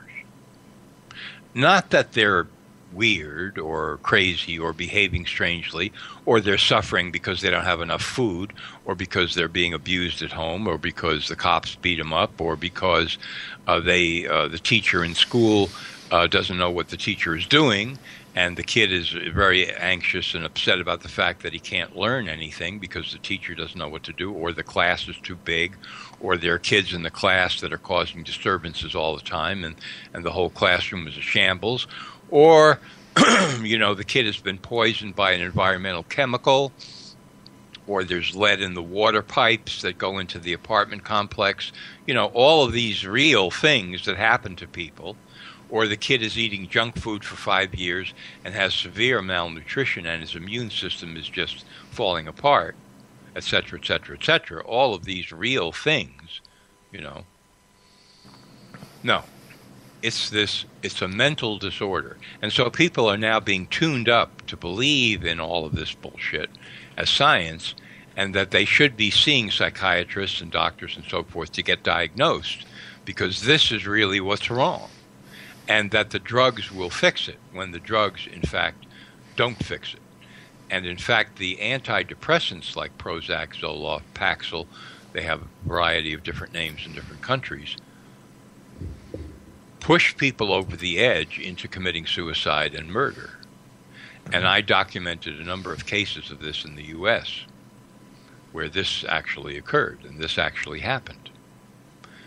And otherwise would be inexplicable.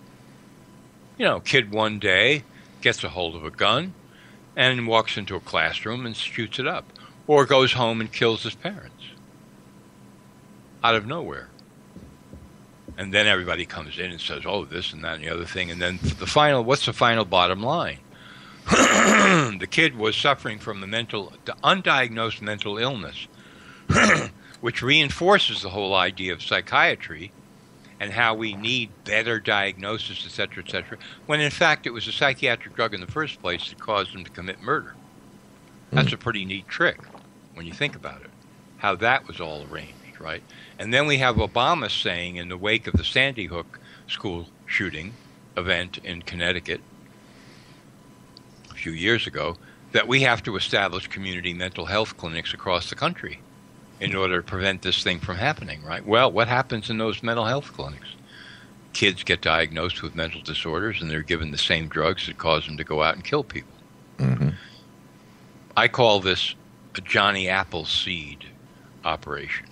In the old fable, Johnny Appleseed was this kind of beloved character that would wander through the hill and the dale and just throw seeds and grow trees, fruit trees and plants and whatever. Well, you take a population and you seed it with enough of these psychiatric drugs, randomly throw them out everywhere, right? And what's going to come back to you, among other things, is violence. Violence. Suicide, homicides, unexplainable violence. And that's been happening in America more and more and more for the last 30 years. Big time. We've had a few here where there's been soldiers come back from tours of duty in Iraq or Afghanistan, and they've come back and ended up killing the families. I think it's happened on a couple of occasions. Mm-hmm. I can tell you about that. It used to be in the United States. I'm going to go back and say, certainly as late as 2000, the year 2000, that if you were on a psychiatric drug, even a drug like Ritalin for ADHD, certainly an antidepressant, that you couldn't get into the military. Okay? Then, flash forward to the war in Afghanistan. The whole thing had turned around on its head because the drug companies got in there with the military. And now soldiers were being given field packs when they went out on assignment that contained psychiatric drugs, like the antidepressants, right? Which meant that these soldiers would be self-dosing in the middle of battle and invasion and attack and defense and all of this, right? And so what's a soldier going to do if he's out there and all of a sudden he feels like, you know, the whole world is collapsing in on him and he's got a pocket full of pills? He's going to say, I got to take some of these, you know, hopefully I'll be okay. So he reaches in and grabs 6 or 7 and swallows them and runs away. And 10 minutes later, he's a different person, right? And this goes on and on and on. And then he comes home and he's still on these drugs, right? And one day he turns around and kills his family. What happened? What happened? PTSD, PTSD. Yeah, if you want to define PTSD as self-medicating psychiatric patient on a battlefield whose life is under threat, hasn't been diagnosed, by the way, with anything. It's not like they just give this to the soldiers whom they've already diagnosed with something, as unscientific as that is. No, it's just they give it out to the soldiers, period. Right? So you have some guy coming home from the war who's totally different. His family can't understand him. His friends can't understand him. He can't understand himself. He's in a chemical-induced nightmare. He doesn't know what's going on, right? And if he goes to what they call the VA in America, the Veterans Administration, or whatever they have over there, right? He's standing on line. Can he get in at all? He's got to wait for an appointment. Nobody cares. Nobody knows anything. He goes and sees a doctor or a psychiatrist. What are they going to do? Put him on more of these same drugs? You know? No. The only hope he has is to learn how to withdraw from these drugs. But big time warning here. Rapid, sudden withdrawal from these drugs can be worse than taking the drugs in terms of their immediate effects on a person. He can go completely crazy in the withdrawal period and right away. Or he can become more violent or more manic than he was when he was even taking the drugs. So this has to be supervised. Very gradually come off of the drugs by somebody who knows what they're doing. Well, the run-of-the-mill psychiatrist doesn't know anything about this because he's all about prescribing more drugs. So what's the soldier going to do? What the hell is he going to do? Somebody going to talk to him about changing his diet, becoming more healthy, gradually withdrawing from the drugs, a little bit at a time, trying to get some good nutrients into his body that would balance it out and build up his immune system a little bit, give him nutrients that might help his brain function a little? No. Unless he's somehow made aware of this. And the run-of-the-mill soldier, where's he going to find out anything like that? Nowhere. What's he going to do? At best, I would say he's going to talk to other soldiers that are in the same, bad place that he is, and they're going to share their experiences. But are they going to wake up to the fact that they've been made psychiatric victims by these drugs, and that, among other things that happened to them when they were in Afghanistan, this is a prime thing that's happened to them and is still happening to them because they're still taking the drugs, and they could still be pushed over the edge and walk into one of these group meetings with a machine gun or a rifle or a pistol and start firing because at the moment it seems like the only thing they can do, or go home and kill themselves. I mean, this is outrageous. And there are soldiers all over America, I can tell you, who are in this predicament and don't have any idea that they're in this predicament. It's just unbelievable. It's like a ticking time bomb, isn't it? Particularly like you describe. They go into those situations, they come back, they're completely different personalities. Like you said, they're hooked on these drugs and they're still getting them, yet they've not even been prescribed them. Exactly. And I noticed that Tony, I think, put a link to a film called The Hidden Enemy, Psychiatry. It's a full documentary. I think there's a few online, isn't there, that point out what what the psychiatric drugs have been doing to soldiers and veterans. Good. Okay, I don't know the film, but one of the great sources of truth about psychiatry is a psychiatrist named Peter Breggin, Breggin, as in Nancy, and his website is breggin.com, and he's written a number of books on psychiatry. Basically, he's an extremely well-trained psychiatrist who's been through the whole deal, worked for the government, worked in private practice, and came to understand that the whole system of psychiatry was a fake science and that the drugs were extremely dangerous. And the first book he wrote, which is a landmark book, is called Toxic Psychiatry. And I've had it around for a long time. And at the time that I read it, I was researching the toxic effects of other pharmaceutical drugs that were not psychiatric drugs. And when I got that book and I read it through and I talked to Peter and we became good friends, I realized, wow, you know, the toxicity of these pharmaceuticals extends over the full range. It isn't just, you know, the blood thinners or the statins for blood pressure or the arthritis drugs. It's the whole area, the whole thing into the psychiatric drugs, all the psychiatric drugs. It's chemical warfare against the population. That's what it is. The entire pharmaceutical industry, that's what they're involved with.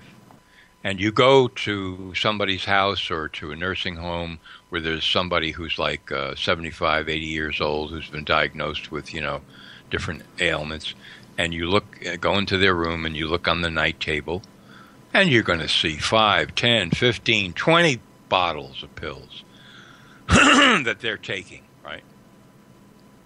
Let me tell you a quick story. There's a guy that I knew who was, I guess he was manufacturing hyperbaric oxygen machines. These are machines that deliver increased amounts of oxygen to people. It's like a chamber, and you get in it and you lie down. There are athletes that use it, and it's been used in a variety of brain injuries, burn victims, and I did a lot of research on it. It's not something that I would say across the board I recommend for everybody, and the people that are running the machines have to know, the technicians, exactly what they're doing, and there's, you know, conditions here, but won't get into that. But the point is, this guy met with the CEO of a bunch of nursing homes, and he said to this guy, listen, I can sell you these machines cheaply, and you can put your patients on it, and they will rebound. They'll feel more alive, they'll feel better, they'll feel like they have more energy because they're getting more oxygen, et cetera, et cetera, et cetera. And, you know, he made his case, and the CEO said, well, very interesting, let me get back to you. And then a couple months later, he got back to him, and he said, sorry, I can't use these machines. And this guy that I knew said, why? He said, well, I've talked to my people in the nursing homes, and they said they don't want the patients to be like this. They don't want the patients to be more active. That would be counter to the way they're running their operations. They want these patients to be warehoused and quiescent and passive and sedated and out of it, because it makes it a lot easier for them to manage the population of these nursing homes and institutions. So I'm sorry, just can't do it. Wow. I mean, you know, it's like saying, you know, listen, death is better than life, right? That's the bottom line. So, sorry, man, I just can't use your stuff, right? Yeah, but I'm trying to sell you life. Yeah, I know what you're trying to sell me. I just can't use it because death is a lot easier. Unbelievable, but again, not surprising if that's not an oxymoron. No, not surprising. Unbelievable, but not surprising. I agree. That's the story of my career as a reporter, by the way. Mm-hmm. Unbelievable, but not surprising. I've dug into so many things where I just say unbelievable, but I'm not really surprised. No.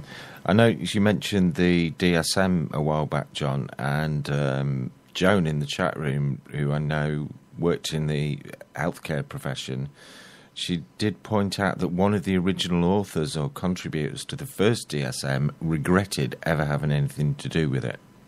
And Susie also commented that any sensible person is suffering from depression watching what's happening in the world today. Yes, I would say both of those are very intelligent comments and right on the money. Exactly. So there you go, you know. Depression about what's happening in the world today, if you look at that, that can become the springboard for action. Mm-hmm. I'm depressed about what's happening in the world today, therefore, to finish the equation, right? But in the psychiatric field, there is no therefore. Oh, depressed? We don't care why, how, doesn't matter. We just want to give you the drugs. Then you won't care about what's happening in the world today. With the side effects, you may care about a lot of other things, but you're not going to care about that. You're going to be too busy dealing with all the horrendous things that are happening to you that you didn't expect to be caring about what's happening in the world. Right. Absolutely. Absolutely. And there are many psychiatrists, by the way, who have regretted either believing in the DSM or paying any attention to it as a psychiatrist. They've either left the field or they've become rebels and they've started to document what's really happening to people. Mad in America is another very interesting book about the psychiatric profession. The psychiatric profession in America, to make a long story short, was dying in the late 1960s because you had the growth of all kinds of pop psychology and therapists and so forth, and people became far less interested or willing to go in to see a psychiatrist, means an MD doctor who's received further training, and talk to them about their issues and problems and so forth, because, frankly, a lot of these people were like robots. They'd spent, more than half their life studying science and in medical school, and then residency, and then psychiatric residency, et cetera, et cetera. So why bother to talk to them about what's really on my mind? I'd rather see some guy who can empathize with me. And so the whole profession was dying. And so, as Peter Bregan himself documents, what happened at that point was leaders in the American psychiatric field had sit-down meetings with people high up in the pharmaceutical industry. And basically a deal was struck to rescue psychiatry. And this did not just apply to psychiatry in America, because with the renaissance of psychiatry in America, it spread widely to other countries as well. And this was the deal. The pharmaceutical boys said to the psychiatry crime bosses, that's what I call them, okay, look, what we need from you guys is studies. We need studies that prove that certain, you find new mental disorders, and you verify, in your own kind of language that they exist, and they're real and so forth, and you publish articles and studies and reviews and so forth, and, you develop a theory for why this is happening, the brain chemical imbalance theory, and really pump this all. You give us the intellectual foundation and the justification for the expansion of the whole field of mental disorders, and we will come in behind that and develop the drugs for treatment. And what we'll give you is we will bankroll your industry, basically. We'll take out many, many ads, big ads in your psychiatric journals and rescue them from bankruptcy. We will sponsor conventions and conferences and so forth where you can, psychiatrists will come. We will give grants and fellowships, etc., to psychiatrists. We will fund chairs at universities and colleges for psychiatrists. We will rescue you from financial ruin if you give us what we want from you.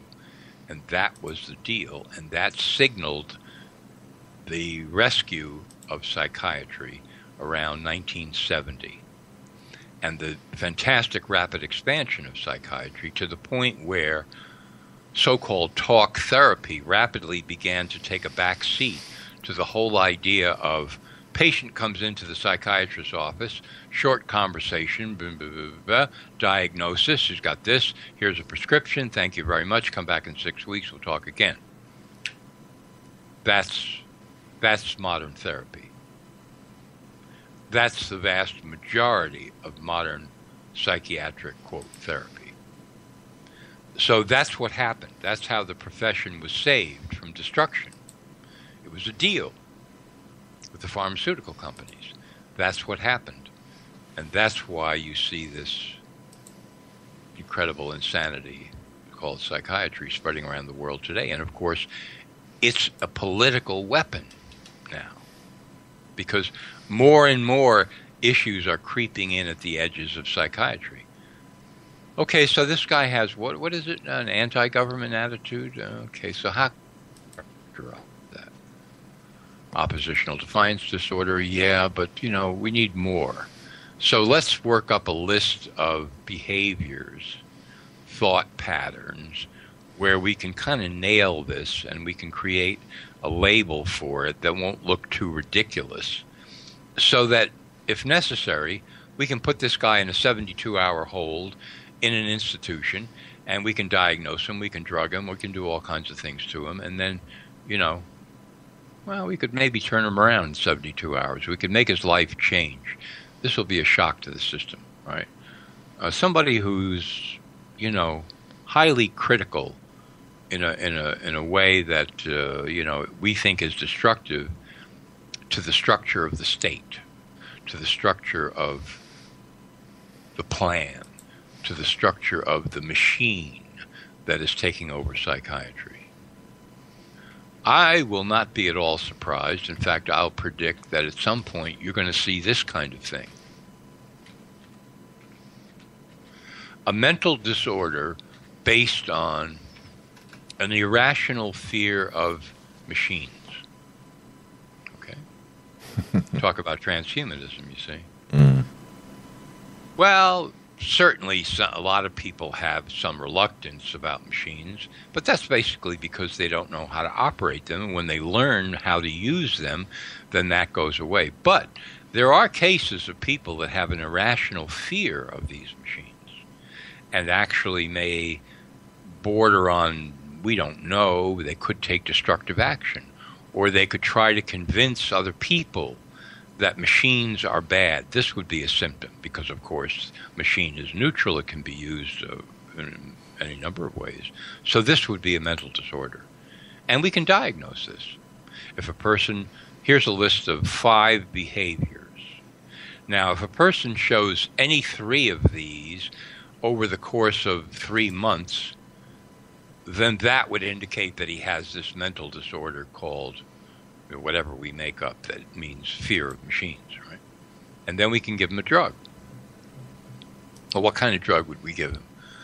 Oh, I think it would be something that would basically sedate him. We don't have to say that exactly, but that's what we're doing. Sedate him so that he no longer has that fear because he's kind of in a trance state. That's what these drugs, many of them do. Yeah. So you see that coming in at the edge. You can see it in articles in the American press for sure. Oh, there's a lot more people with mental disorders than are being diagnosed. And there's some people, the lone person who's antisocial disorders. There's a bunch of those that are in the DSM, You're not part of the group, see? You're not part of the mass. You're not part of the collective. You're not part of the family. And therefore, there's something the matter with you. It's all happening. It's all it's all moving forward along that line, so that when people talk about the Soviet Union, oh, we are not like that, where we put political dissonance in mental institutions like they used to do. No, it's kinder and gentler, you see. In the American version, it's softer, but gradually over time, it happens. And there's nothing overt about, enemy of the state language or any of that stuff. No. It's more like, we want to help you. We really want to help you. And you're rejecting our help. Well, that's another mental disorder. Because obviously we want to help you, right? And you wind people up in this self-perpetuating insanity, There you go. So anyway, I see that we're about out of time. I got to run. We are. Yeah. That's been absolutely fabulous, John. It's been really great of you to join us, and I do hope that you'll be able to come back and join us sometime in the near future. I know I've certainly enjoyed talking with you. I'm sure Jason has, and judging by the reaction in the chat room, our listeners certainly have as well. Thank you very much, John. Cheers, Thank John. you. It's been great, Jason, Andy. I really appreciate the time, and anytime we can do it again, sure. Yeah, so we'll post all the links to your blogs and websites in the podcast article, and we'll share that around, make sure everyone knows where to find you if they don't already, John. Thank you very much. Thank you. Here's to you, boys. Thanks. Okay, you go well, John. Take care, mate. You too. Cheers, John. Thanks very much. Bye-bye. Bye-bye. Wow, wasn't that fantastic, Jason? Yeah, it was, yeah. I've rarely come across a guest who can talk so calmly and so lucidly for 2 hours. I'm sure we'd have done the 2 hours without a break if we'd have not played a bit of music there. Absolutely fantastic. Had you got anything you wanted to add to that, really? No, not really, no. I think he just about said it all, didn't he? He's recovered just about everything in the entire world. He's a man who's got a lot of knowledge on a lot of different subjects, and it seems like he's got an encyclopedic knowledge, so it was really interesting chat, really interesting. Well, that's it. I mean, judging by what little I've read of John's work, I don't think we barely scratched the surface tonight. So I would imagine you could do a show with John every night of the week, 7 nights a week for several years, and never catch up with what he's written already. Yeah, that is true. Yeah, his site is nomorefakenews.com. Mm-hmm. And he's got several blogs on the internet as well. Let me just have a look. One is at jonrappoport.wordpress.com, and there's some great articles on there. It's well worth signing up to his newsletter on No More Fake News. That's the one that I do. And it's just amazing reading every day. Drops there in your inbox. He's got some subscription sites where you can get a lot more information and find out how to leave the Matrix. He's got some instruction on how you can do that. So I suppose all that remains really is to just tell people, whatever you do, don't miss Friday night, because we have the global legend that is Rick Simpson returning. And we've got some pretty exciting news to give out Friday night as well. As ever, check out the website, which is raconteursnews.com. And if you like what we're doing and you'd like to support us, we have got a donate button on there. Everything will be greatly received, and it'll be used for growing the service that we provide, making sure that we keep it all free going forward. Other than that, thanks, Jason. Thanks. Cheers, Andy. Thanks, everyone, for listening. Thanks for all the great comments from the chat room. And we'll catch you again Friday night. Bye, West Side. Governments that only govern for some of their people cause deep resentment.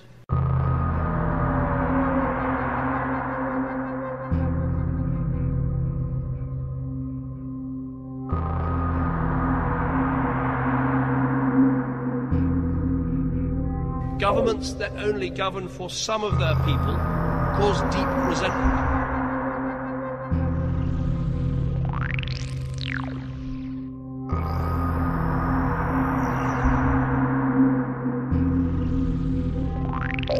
Governments that only govern for some of their people cause deep resentment.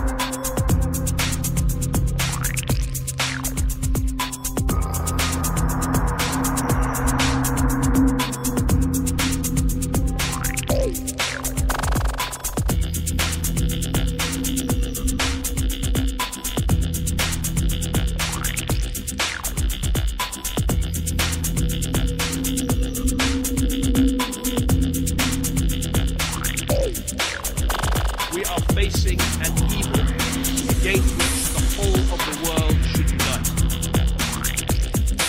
Governments that only govern for some of their people cause deep resentment.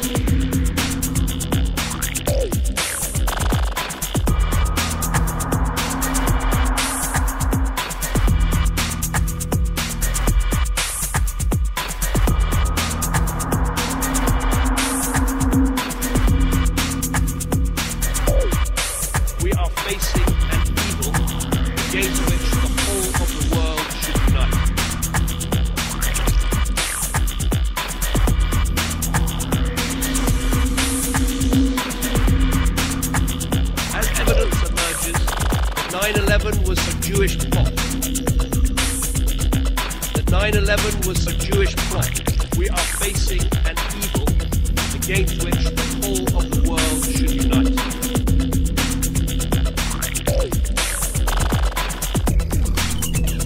Of course we should not be naive. Of course we should not be naive. Of course we should not be naive. Of course we should not be naive. Governments that only govern for some of their people cause deep resentment.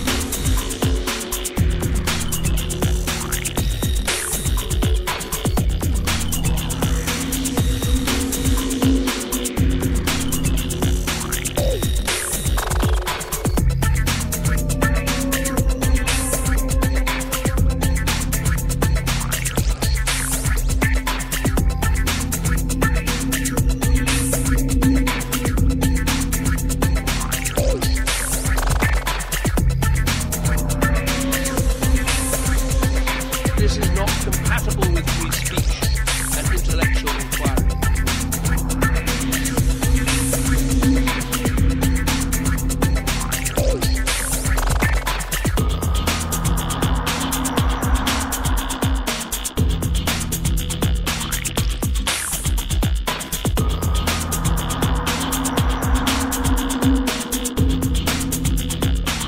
Of course we should not be naive. This is not compatible with free speech and intellectual inquiry.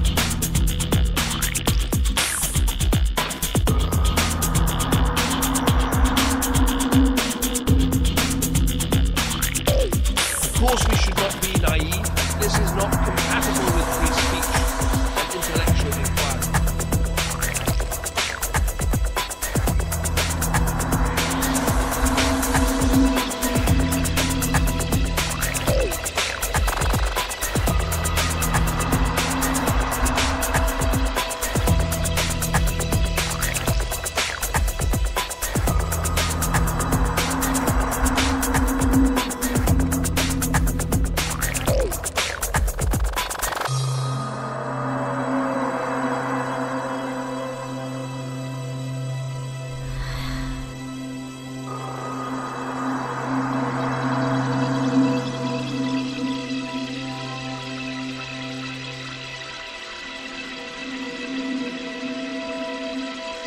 We must be clear.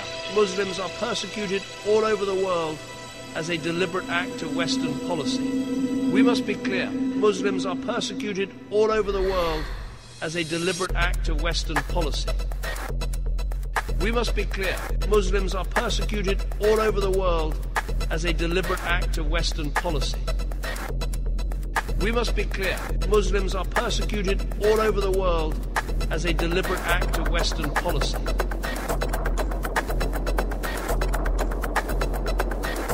The 7/7 London attacks were staged. The 7/7 London attacks were staged. The 7/7 London attacks were staged. The 7/7 London attacks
were staged. This is not compatible with free speech and intellectual inquiry.